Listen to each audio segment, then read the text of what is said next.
Good morning, everyone. Welcome to the LEA Special Education Point of Contact monthly webinar.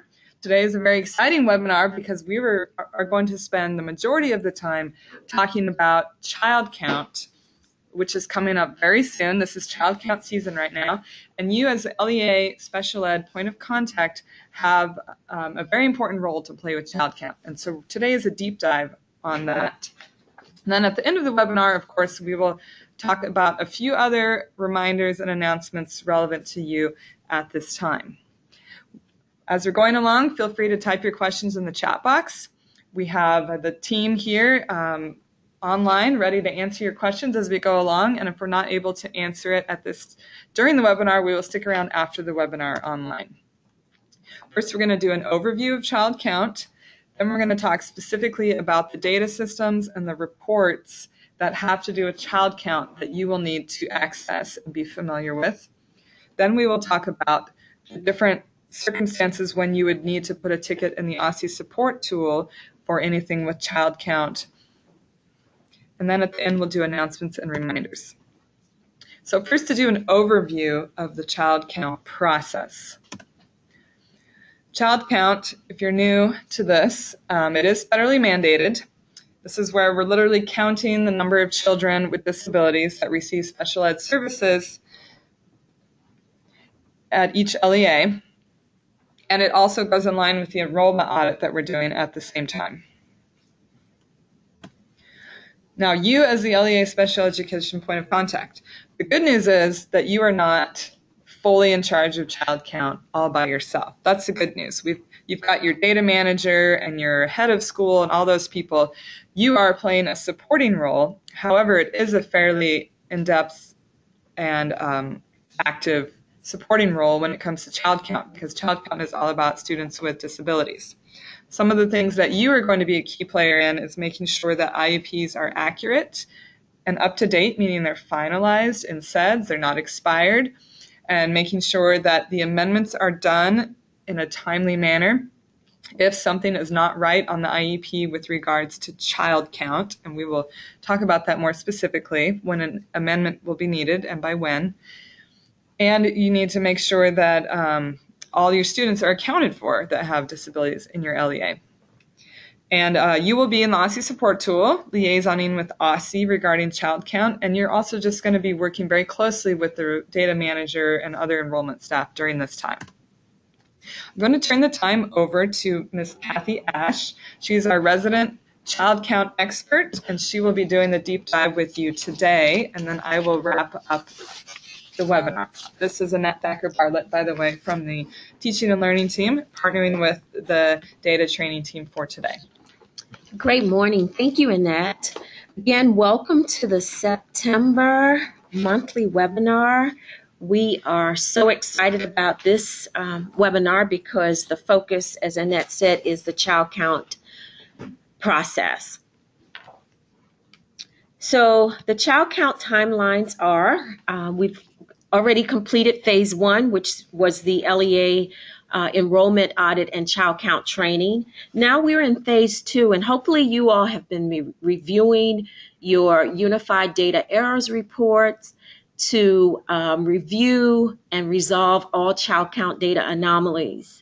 Phase 3 is, let me back up for a second. Phase 2 ends on November the 18th. So please make sure that all of your data anomalies are resolved by that time. Phase 3 is where the LEA will sign the enrollment audit and acknowledge an anomalies acknowledgement form, which is this year, fortunately, is the e-signature by the head of school. That is due on October 7th. Phase 4 of the process is where the LEA signs the certification form. That form is due by December 2nd.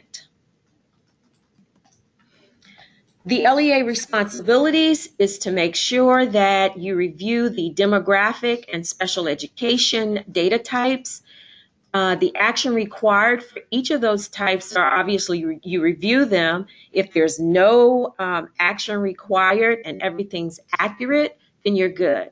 However, If, for example, with the demographics, the name, the date of birth, the race or ethnicity is inaccurate, you want to make sure that that information is updated in the source system, be it PowerSchool, Aspen. Okay. I was just informed that we might want to go back to the four phases of the child count timeline. Phase 1, which is completed already. That's where the LEAs attended the enrollment audit and child count training. That actually ended on the 12th. We had 4 sessions.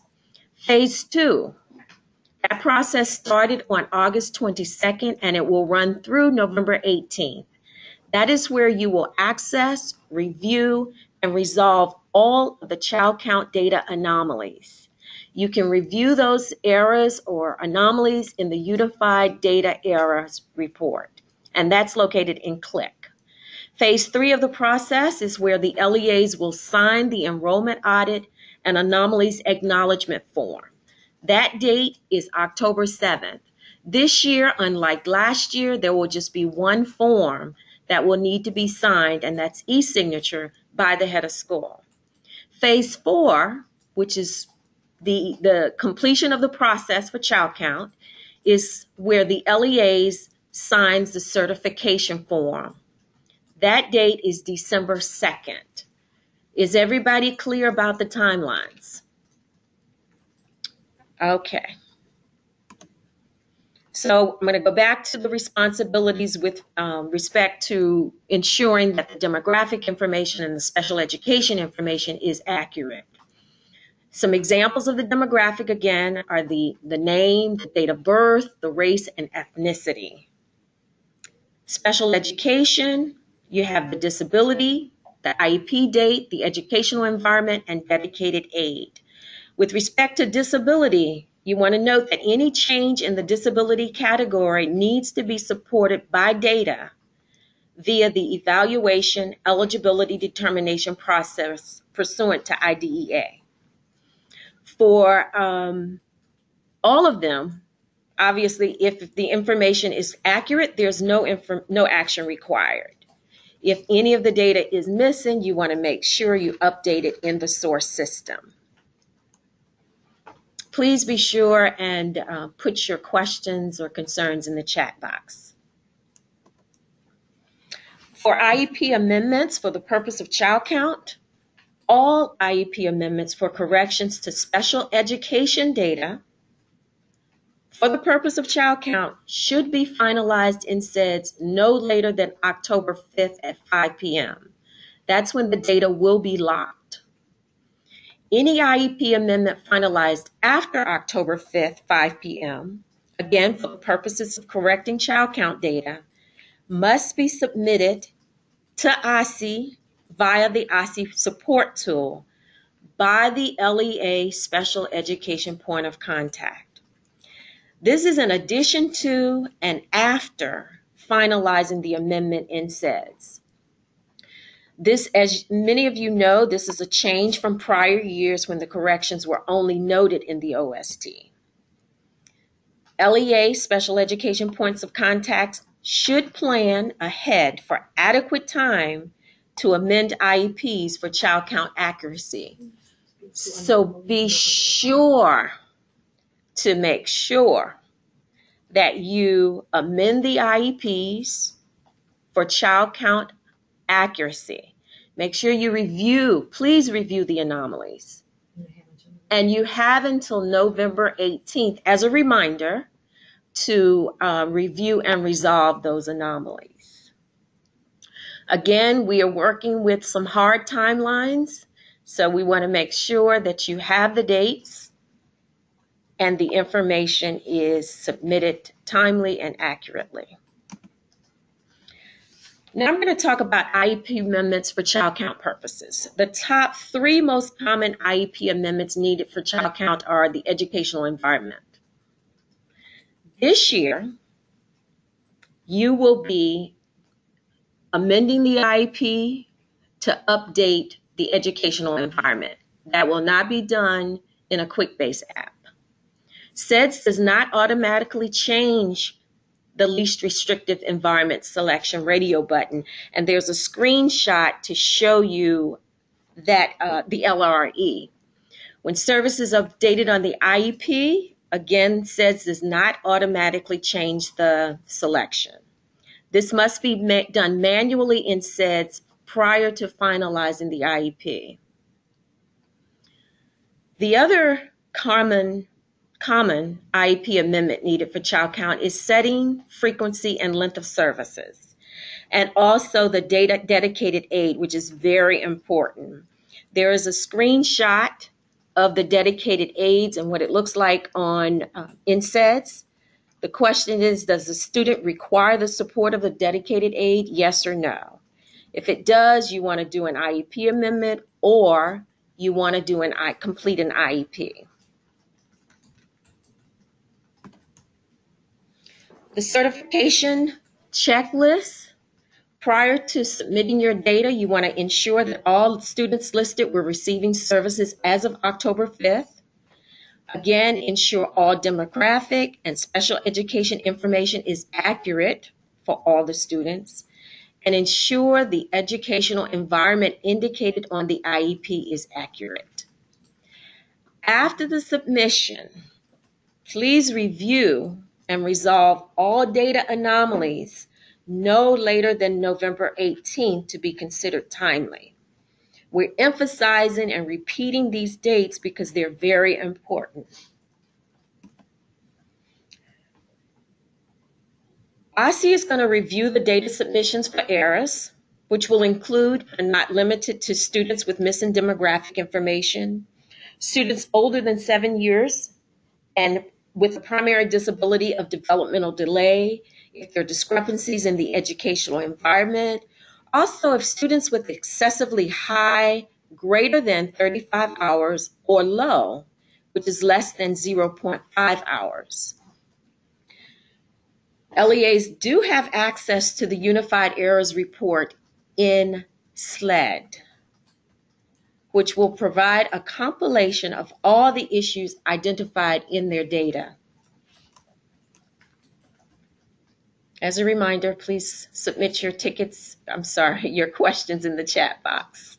We're not submitting tickets in the chat box. We're submitting those through the OST support tool. With more emphasis, the due dates, the child count data anomalies acknowledgement form, which is now a part of the enrollment audit form, must be signed by October 7th. The child count certification form must be signed and submitted by December 2nd. These forms must be e-signed by the head of the LEA. That's the head of the LEA, because many of you have different campuses, but it's the head of the LEA that must e-sign the forms. The method of submission is the certification and data anomalies acknowledgement form will be e-signed in SLED in the enrollment audit section.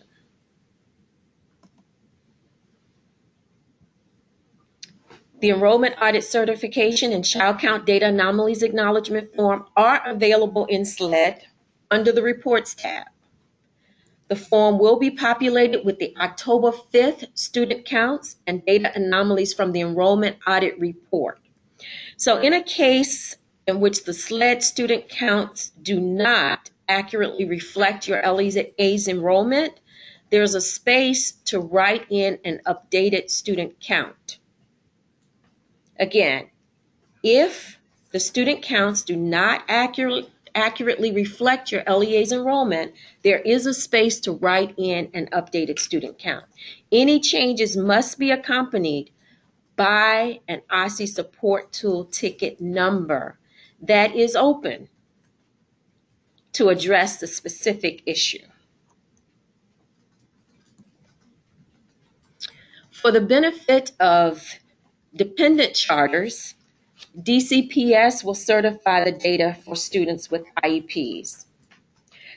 And that's because these LEAs have elected DCPS as their LEA for special education.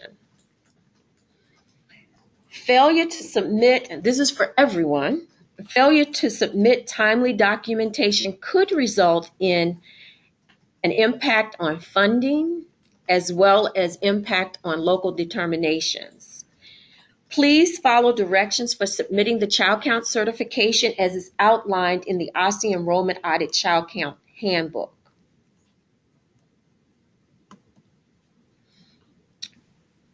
Displayed now is a copy of the Child Count Data Certification Form,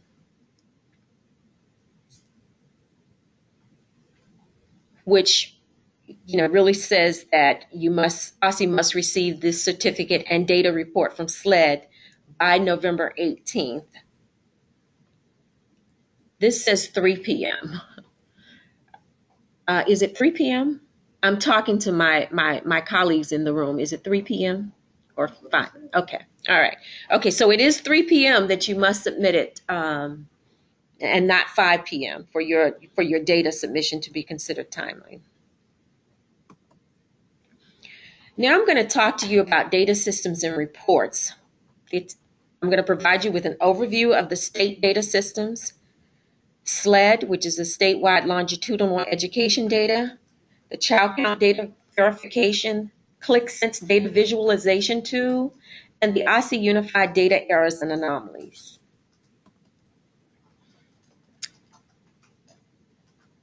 There are 6 data systems that are being used for the Enrollment Audit and Child Count. They are SLED.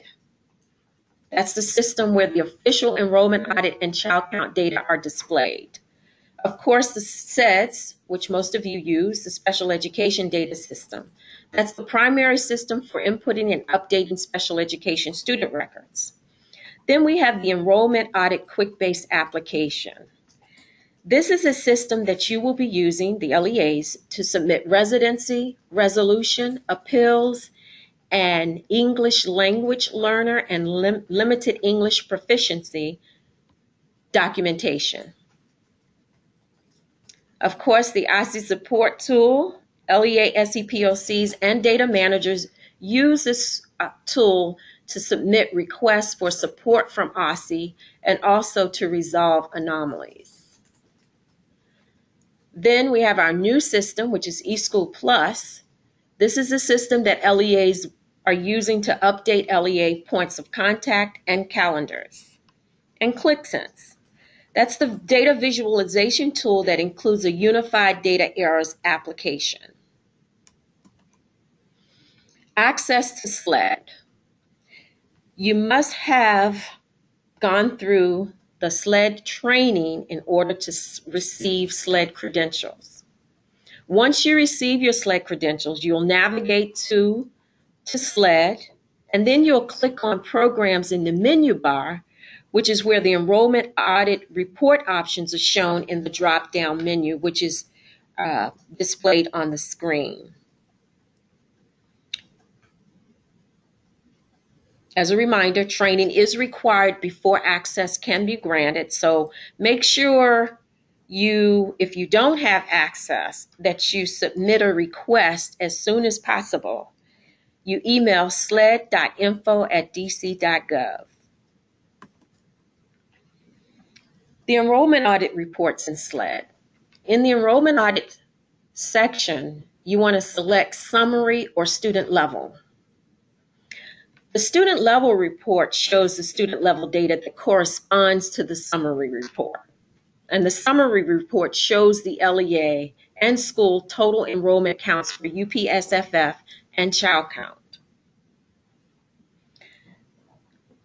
You want to select the population of interest from the drop-down menu, and you can do the Enrollment Audit UPSFF population, the Child Count population, and the non-public population. For Enrollment Audit UPSF population, the view displays only the students enrolled in attending DC public and public charter schools. Obviously, the Child Count population will display only those special education students who are part of the annual Child Count. And then the non-public population, this view displays only those special education students who are enrolled in DC LEAs but are attending non-public programs. The child count data view in SLED, you want to click on child count to review students at the LEA who receive special education services.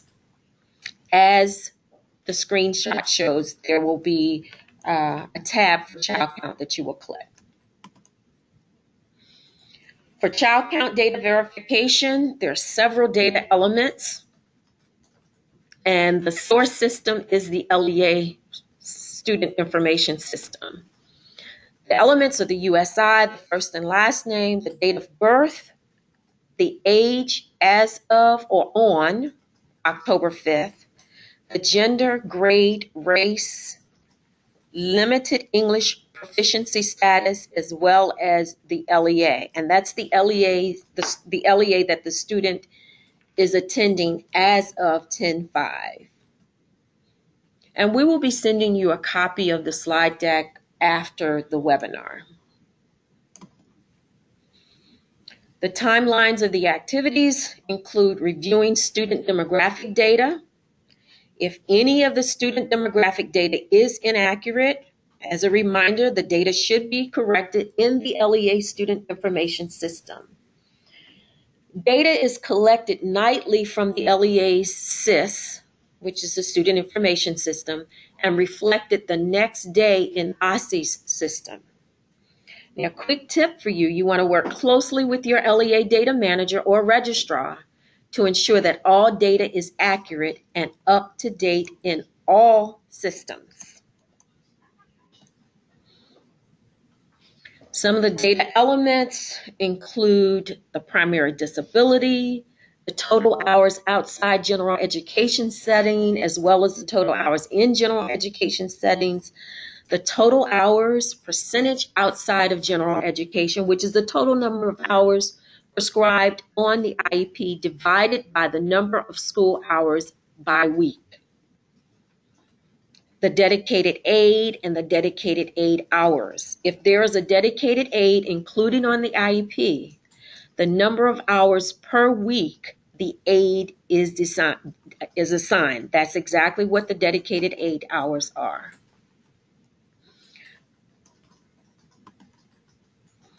Now I'm going to talk about the OSTE Unified Data Errors and Anomalies.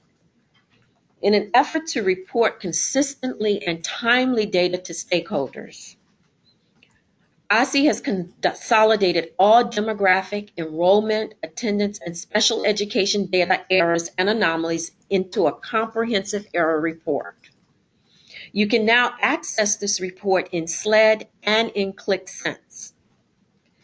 Each error and/or anomaly has a suggested resolution path and indicates whether it will impact the enrollment audit and/or child count data collection processes.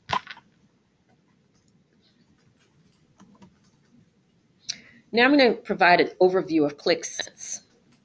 Again, it's the data visualization tool available to LEAs to review reports on various topics, including data errors. To access CLIC, users must first have a CLIC token. The LEA head of school or LEA data manager must request that you receive a token, and they can do that by sending the request to OSTE at osce.dartraining, all one word, at dc.gov. And you also have to have your SLED credentials, so you will need to go through the SLED training for this. To log into CLIC, the URL is https://analysis.osce.dc.gov, and you'll use SLED login information for this, as shown on the screen. Now, this is a view of the CLIXsense home screen where you see the Unified Data Errors, the tab where you can click on for that. Again, there are several Unified Data Errors application in CLIC, which includes enrollment data errors, special education data errors, transportation data errors, and attendance data errors. Some of the types of errors and anomalies that will be reported in CLIC includes enrollment, special education, attendance, and transportation. A few definitions. Error means that the data entry input by the LEA is deemed incorrect or invalid. Data entry that is deemed incorrect or invalid based on one of the following premises. The data entry is not a permitted value. The data does not align with the historical authoritative data OSTE has established in the category within LEAP. And it does not align with data standard defined by OSTE in the data collection template. What is an anomaly? An anomaly is data entry that deviates from what is standard, normal, or expected. It's possibly incorrect and requires a flag to alert the LEA to assure the entry is correct. Child count exclusion and enrollment audit exclusion. For child count, this is an indication that the error will lead to the student's record being excluded entirely from the child count roster. The enrollment audit exclusion is an indication that the error will lead to the student's record being excluded entirely from the enrollment audit roster. Some implications for errors are the data must be remedied prior to the student's entry on the child count roster and/or enrollment audit. Failure to remedy errors has potential funding implications if they're not addressed. As well, if the errors aren't remedied, it may impact accurate and timely downstream data submissions, including attendance data. For anomalies, it may not present a technical issue, and it does not have funding implications. Some of the required actions for errors includes the steps in the suggested resolution path must be completed for the error to be removed from the report. The suggested resolution path may not be the only method that will resolve the error. The full resolution of the error will remedy potential funding issues if the resolution is completed in a timely fashion. Required actions for the anomalies. Anomalies can be removed by completing the suggested resolution path. Because anomalies may represent accurate information, full resolution of the anomalies is not required. However, completion of the resolution path is required to remove errors or anomalies from the error report. Child count and the OSTE support tool. I'm now going to discuss the IEP amendments, the dedicated aid information. Annette is going to talk to you about the standard transfer of records process and the new transfer of records process.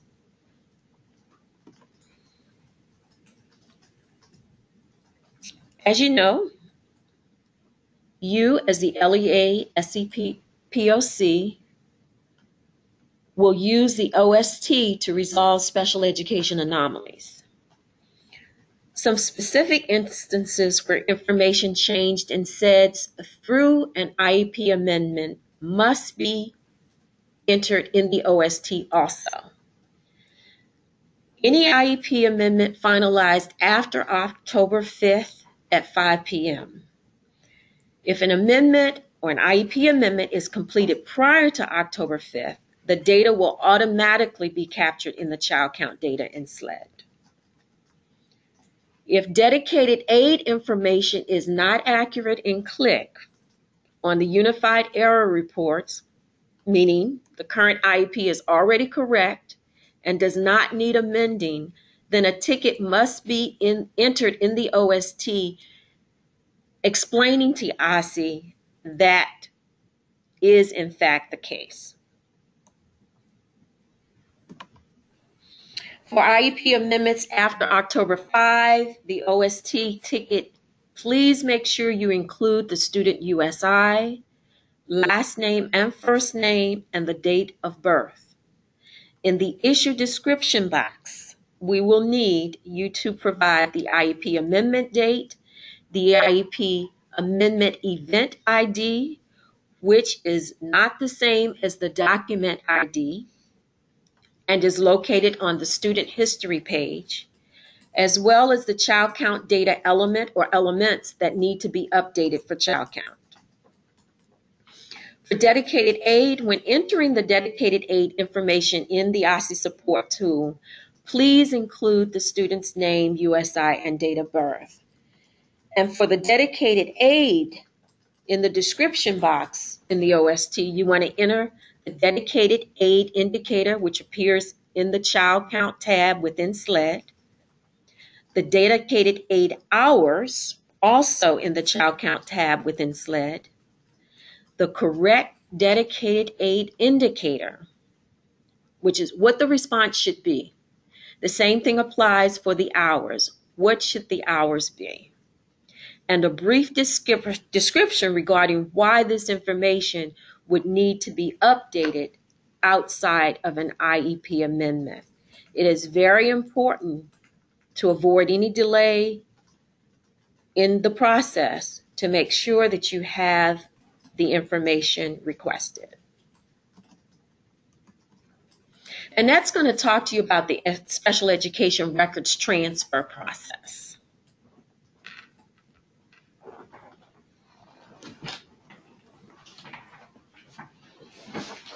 Thank you, Kathy. And yes, that was in fact a deep dive. I know it's a lot of information to cover. And we are getting a lot of questions coming in, which is super great. This is very good. So we are definitely going to stay online after the formal presentation, and a lot of the questions that we're seeing from many of you, we will talk about at the end of the webinar to make sure we give you what you need, because it is a lot of information. And we will also email you a copy of the slides for your reference as well. So we'll get you what you need sooner or later. Okay, so I'm going to talk just for a minute about the transfer of records process. And what does this have to do with child find? Well, or with child count, excuse me, not child find. Child count is all about counting the students in your SEDS roster for which you have their IEP.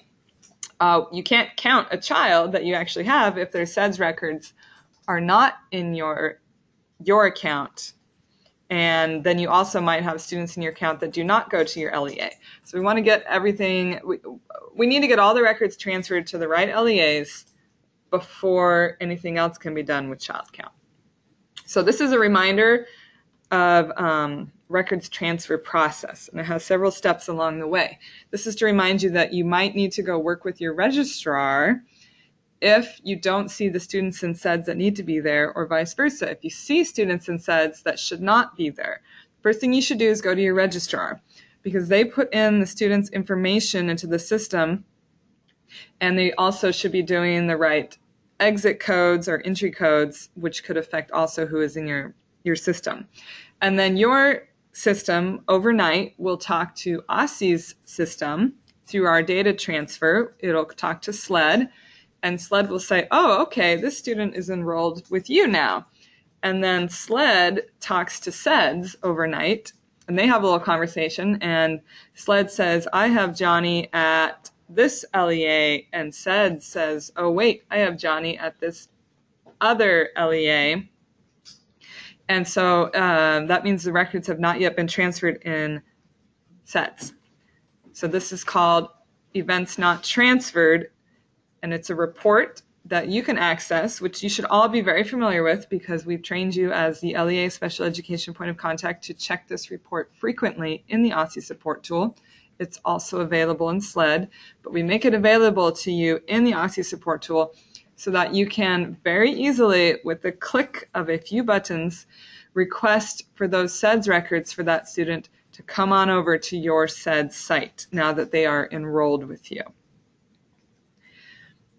And if for some reason you don't see a student on this report that should be on the report because they are now enrolled and you've double checked with your registrar, then please submit a ticket in the OSTI support tool for those particular students on a case-by-case basis. And here is the big picture, just to emphasize the process again, and to remind you of your obligations when you get a new student that transfers to your school. You have the affirmative obligation to ask the parent if their student is in special education. Do they have an IEP? Have they ever been referred? Are you in the middle of an evaluation? That's always the first thing you do. And hopefully the parent will tell you the truth. But if they don't, as sometimes is the case, your backup is to look in the OST support tool on the advanced not transferred list, and that student's name will show up if they do have special education records and SEDS that have not come over yet. Then you're going to make that request in the OST support tool by clicking the button to request the records, and the previous LEA is going to confirm that yes, the student has left their LEA, and they will send the record, they will approve the transfer, and then OST will go ahead and do the transfer. Now, sometimes a new LEA might request records from SEDS, and the previous LEA says, wait a minute, that student is still at my LEA. And in that case, you need to put a ticket into the OST support tool and deny the request to transfer records, because that student is still with you, and you don't want to send their records away. And then OST will go ahead and facilitate that transfer of records, and you'll see them showing up in your SEDS account in 1 to 2 business days. Now, I know what you're thinking, that what if the LEA that you made the request to, the previous LEA, what if they are a deadbeat LEA and they don't respond to your request to transfer the records over? Does that mean you'll never get the student? No, OST has some backup plan in place to supplement this process to help you get those records as soon as possible. And here is a reminder, and I'll talk about that backup process in just a minute, but here is a reminder of what you should be looking at every day during this time of year, because this is a season when lots of students are transferring to different LEAs. You should be logging into the OST support tool and clicking on requesting the records or reviewing the outstanding requests is what you should do every day to see which students have special SEDS records that you need to request to be transferred over. And don't be a deadbeat LEA. Look at the requests that have been sent to you and please approve them as soon as you possibly can. And again, I'll just remind you of your duty to ask a parent if the child is in special education or has been referred. And if they are, if it's taking a while to get a copy of their IEP moved over in SEDS or from out of state, then you need to provide comparable services in the interim. Okay, and here's the backup process that I was talking about. We have enhanced the records transfer process so that you can get students' SEDS records even faster than normal. We want to expedite that. But please note, this is not excusing you from your duty of going into the OST and requesting those records yourself and approving other requests. This will supplement that. So here's a scenario. A student enrolls in a new LEA and then shows up to the school. So they're actually in a seat at your school, physically attending. And of course, you want to start serving them as soon as possible. This is called stage 5 of enrollment. Enrollment does have several phases, and this is the phase when the student is actually showing up to your school. And because of that, OST wants to make sure you get those records immediately. And so as soon as they hit stage 5 enrollment, meaning the registrar has enrolled them correctly, OST is going to go ahead and move those records over so that you can begin serving them immediately. And again, they have to be at stage 5 enrollment. The registrar should make that happen. And they need to be active in SEDS as a white. You'll know that they're enrolled correctly because you'll see them as a white check mark in SEDS. And then when OST pushes those records over, then they will become the green check mark. Hopefully not red stop sign. And if we initiate that, again, the systems talk to each other overnight. So if we initiate it by 5 p.m., then it takes a day for the systems to connect and transfer those over. Here's a different scenario. A student has been enrolled in your LEA, meaning your registrar has done what they're supposed to get them enrolled, but the student has not physically shown up to the school yet. So this is stage 4. But you want to plan ahead. Obviously, if you're going to get a student that's got services, maybe you want to line up a speech provider, and very importantly, maybe you want to line up transportation for them if they qualify for transportation, so that they can arrive in your school on the first day. So OSSI allows you to get their very sensitive, private special education records before the student physically arrives at your school, which can be kind of risky, but we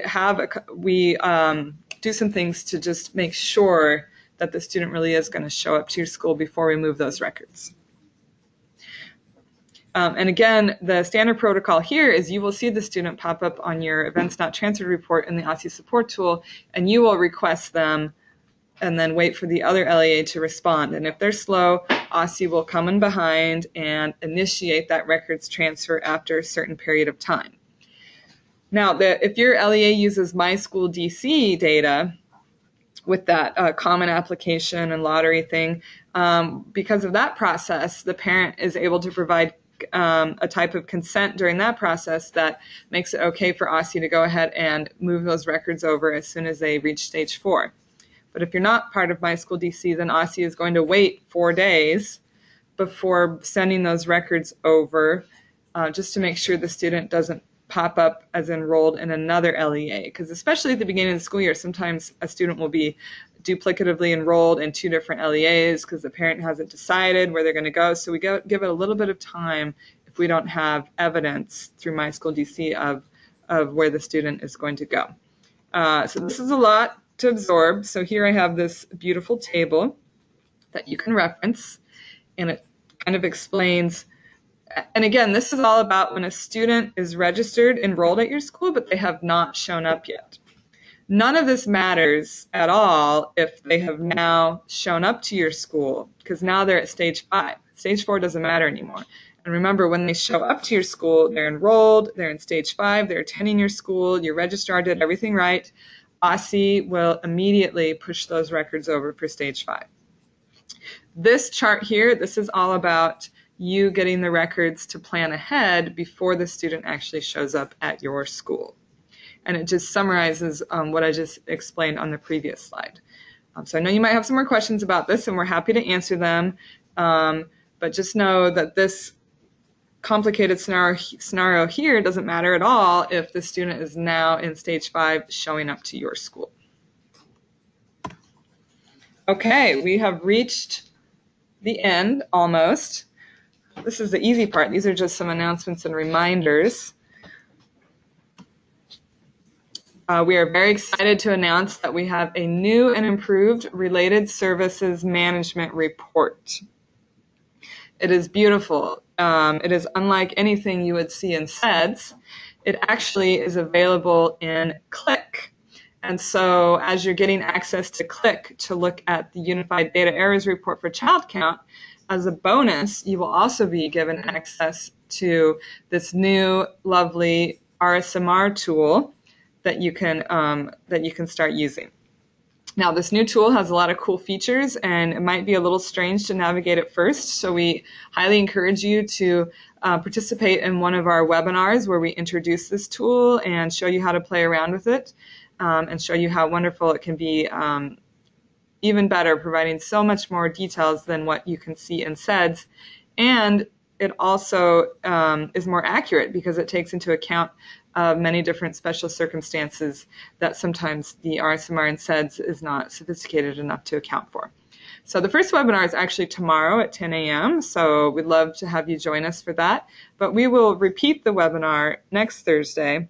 We will also record the webinar, post it, and post the slides for it. The slides will act as a guidance manual as well. So just get excited for this new, improved, easy to use, very fast tool. And make sure you get that access to CLIC, not just for child count, but because you'll be able to have this as well. Okay, alternate assessment eligibility. This is the time of year when you have to finalize who's taken the alternate assessment and who is not. There are very specific criteria, as you know, for a student to qualify for the alternate assessment. They have to have a significant cognitive disability.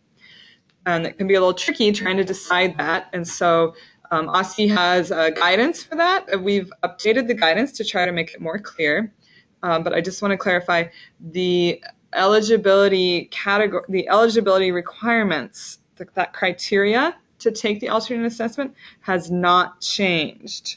What we have changed is we've taken the guidance, making it a little more clear, and we've taken the worksheet in SEDS that goes to the criteria. We've updated that worksheet to make that more clear as well when you're making that decision as an IEP team. So we have not changed the type of student who is eligible, but we've just made the process a little more clear. And we've set out very specific timelines for you by which, by this date, you'll have, on a certain date, we'll pull the roster from SEDS and then go review them to see who eligible or not. And then if we disagree, you'll have the window of time to do an appeal and kind of go back and forth with OSTI. So if you're not already familiar with this process, and if you have not hopefully you've received, the emails and the guidance with the timeline already.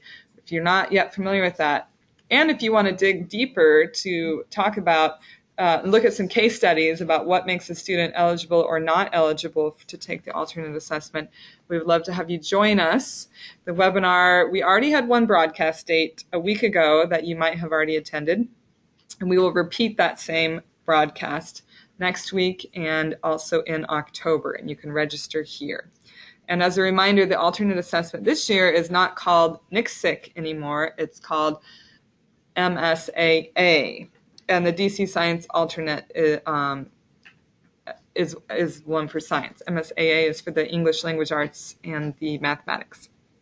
So anyway, I'm telling you this because you may not be the assessment coordinator for your LEA, but because you are the special ed point of contact, you do play an important role in making sure the right students have the alternate denoted on their finalized IEP and facilitating the amendment, making sure the amendment happens if not.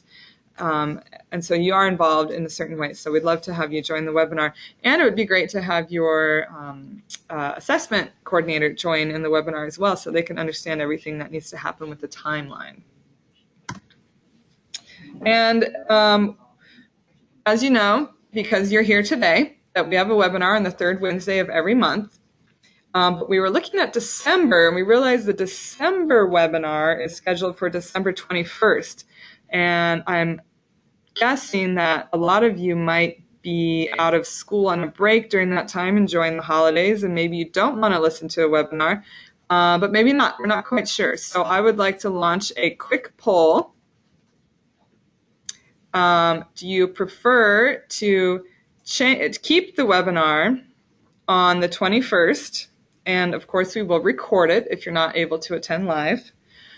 Would you like it to be bumped up by 1 week to the second Wednesday of December? Or do you not care either way?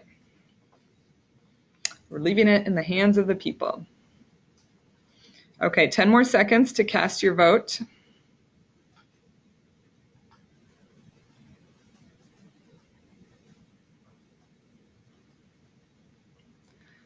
Great. Okay, and it looks like overwhelming response to move it up 1 week. So we will move that up 1 week, and we will send you some reminders about that as the time gets closer. And of course, if you cannot attend on that day, we will record it and post it shortly thereafter. So this month we focused on child count. Next month, our focus for the webinar will be monitoring and compliance. And in November, we'll do a deep dive on reports designed especially for you. And December's topic is to be determined. And this is where we ask you to weigh in. If you have recommendations for certain topics that you'd like to dive a little deeper on that would help you as an LEA special ed point of contact, we definitely are looking for that feedback. Okay. We do have some trainings that you might want to attend or find someone to attend. We have SEDS Train the Trainer. First session is tomorrow. We do have a few slots available still for tomorrow. If you're interested in coming, you can register. And then we will repeat the same training October 14th and October 28th. And those are all on Friday afternoons. And we promise to have you out of there no later than 3:30 so you can start your weekend perhaps a little early or the same time. And then we have related service provider SEDS Train the Trainer. If you are tired of training all your service providers or don't feel as confident because you yourself are not a service provider, what you could do is select an experienced related service provider to attend this training who can then go train all your other service providers who might be new or not very skilled when it comes to using SEDS specifically as a service provider. Now, we had one session a couple weeks ago, and the next session will be November 3rd. All of our trainings on data systems, including trainings that don't have to do with SEDS, such as trainings on CLIC or SLED or other things, all of these data system trainings are listed on the same registration page. So I encourage you to go take a look there and see if there's anything you want to sign up for. Okay, and here is a list of other resources in case you were not aware. I will not read through these. But you can go back and look at this later if there's a certain resource that you were not aware of that you might like to use or that you would like to show to your staff. For example, if you have staff that are brand new to SEDS, I highly recommend showing them how to access the SEDS Basic User Manual, which is a 200-page manual, step-by-step, every little thing you would ever do in SEDS with pictures as well. And that can save you a lot of time with having to show somebody how to do something in SEDS if they can just go reference the manual. So that's one suggestion. Okay, and if you're not subscribed to the LEA Look Forward, or if your teachers or other staff are not subscribed, encourage them to subscribe because we always post new trainings and other exciting things coming up in the Look Forward. And now we are at the end. I'm going to do a few quick survey poll questions. And after the poll questions, that will be very quick, we are going to stay on the line, and our data team here, there are a few of them here in the room that have been looking at your questions for the last hour, and they are going to address some of the more common questions. And if we do not get your question before we exit today, of course, we will follow up with you afterwards, and you can always continue to put those questions in the OST support tool or by emailing the data systems training team. So here we go. It's just a few little poll questions. First one, the webinar addressed all of your questions regarding the topics discussed. And this feedback is very helpful to us as we plan each month's webinar, and we really want to make it worth your time and to meet your needs. A few more seconds to vote.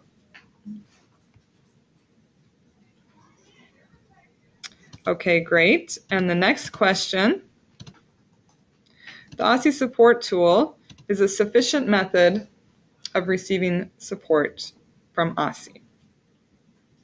And these questions should all be answered in the mindset of you and your LEA special education POC role. So when you put on that hat, you're using the OSSI support tool. Is it meeting your needs as you do your responsibilities as the POC? Okay, a couple more seconds to vote.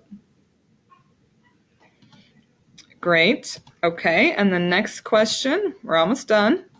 The presenters discussed information relevant to my needs as the LEA SE POC. And we like to ask these same questions after each webinar. That's why they might seem a little generic. Then we can track our progress from month to month to see if we're even better at meeting your needs. Okay, thank you for voting for that. And poll question, as a result of this training, I feel more knowledgeable about my role as the POC.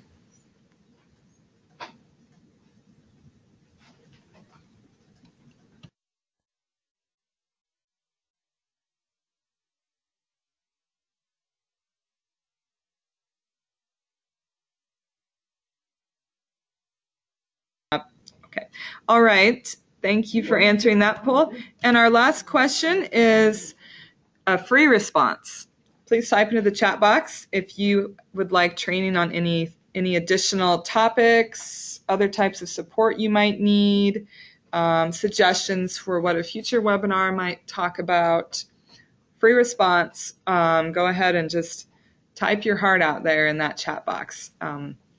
There are over 60 people participating in today's webinar, so that is really great. Many LEAs represented here, and so this is so exciting for us as well to interact with you and see all of your questions and hear from you. So I'm going to wrap up the formal part of the webinar, but of course you can keep typing suggestions in the chat box. And now what we're going to do is we're going to take a 1 to 2 minute pause for our team to finish looking over everyone's questions. Then we're going to turn the microphone back on and say out loud some of the more popular questions and answer them verbally at this time. So we'll be back online in 2 minutes, so don't go anywhere if you'd like to hear some of the answers to common questions asked today.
So good morning, everyone. This is Carmen Rowland, and thank you for joining us today for our Child Count Deep Dive webinar. I, along with Stephanie Davis and Kathy Ash, were in the tool answering your questions, and Annette Thacker Bartley was also answering some questions early on. So we just thought that maybe it'd be a good idea to just speak to some of the common questions that were asked. So one of them being was just some clarification needed around the difference between what's due on October 5th and what's due on November 18th. So October 5th is the date which all data freezes. So at 5 p.m., you're not sending anything to OSSI, but your data in your data feeds. So on October 5th at 5 p.m., that data freezes. So the reason why you have November 18th is the date you have until that time to fix and make corrections to any special education data errors. In the past, we've called those child count anomalies. So it's the same thing, your special education data errors. You have until November 18th to correct those. And I think there was some confusion about what needs to go into the OST, OSSI support tool, before October 5th and after October 5th. Well, the whole reason why we have the OSSI support tool and why you need to use the OSSI support tool after October 5th is because if your data is frozen on October 5th, that means it's stagnant, like there's no movement in your data. So whatever you're doing in SEDS, if you don't communicate that to OSSI, we don't know what to pull, especially if you're making corrections for child count data anomalies and special education data errors. So we need you to go into the OSSI support tool and tell us the event ID and the event date of the IEP amendments that you're updating. And I know this was we specified this in the PowerPoint presentation, but we just wanted to make sure that we went over that again. So hopefully that answers your question. Your questions, I should say. All right, Carmen. So. Oh, I'm sorry. No, obviously. So I'll ask them. Okay, so if I do an amendment before October 5th, do I have to put anything in the OSSI support tool? No, you don't. If I do, so that's good incentive to do as many amendments and fix as many errors as possible before October 5th. As many as you can, yes. Less work for you after October 5th. Correct. Okay. Yes. Then after October 5th, if I need to change if I see an anomaly and something's wrong, if I need to change it, do I have to go do an IEP amendment? Yes. And in addition to that, I also have to do an OST support tool ticket. Yes. Right? Okay, because OST isn't looking at any more live data after October 5th. Correct. We freeze it, and that's what we look at. Okay. Right. Now, what if maybe nothing's wrong with the educational environment, things like that, but what if the student, what if we're doing our annual IEP update like end of October, and during our annual IEP update, we change like some service hours or types, or maybe some other change that affects child count. Then what should we do in that situation? Do we need to, because it's not an amendment, it's just an annual IEP update, but it's kind of in that window of time. Do we need to put in an OST support tool ticket to let you know that the IEP has been updated and it affects child count, or do we just not worry about it?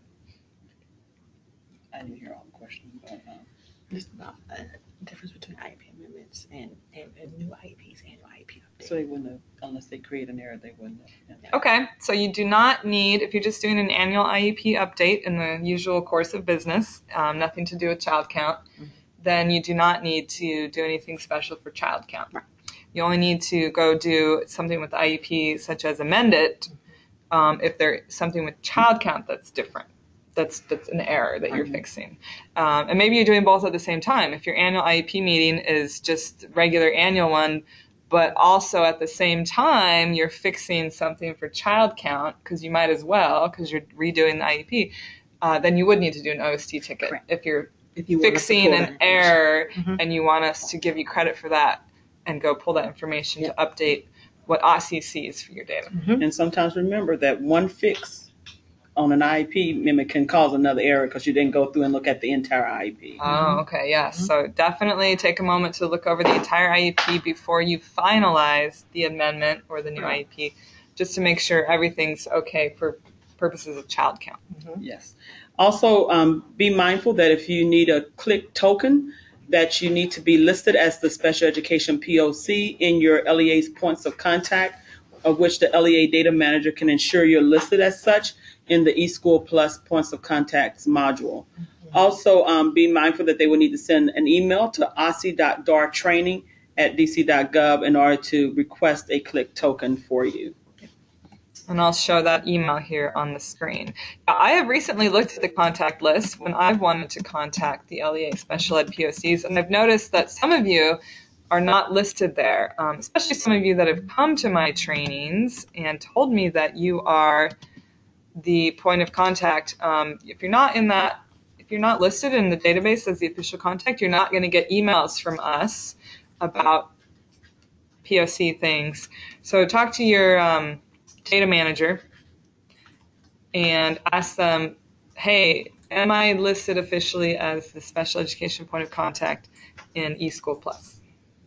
So another thing to note, that once you have access to CLIC, if you click on Special Education tab for your anomalies or your errors there, you can also filter that list by does it impact child count, yes or no. And if you click yes, you can kind of triage the number of errors you have by going forth and resolving those errors that impact your child count now, and then go ahead and complete the remaining errors after October 5th. And the same applies for your enrollment errors as well.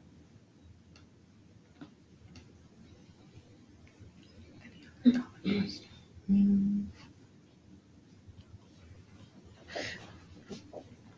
don't see any other common question.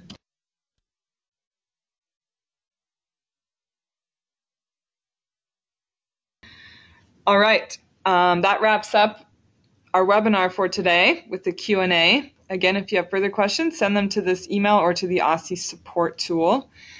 And thank you for joining us. Thank you so much for all your support during this child count process, and have a great week.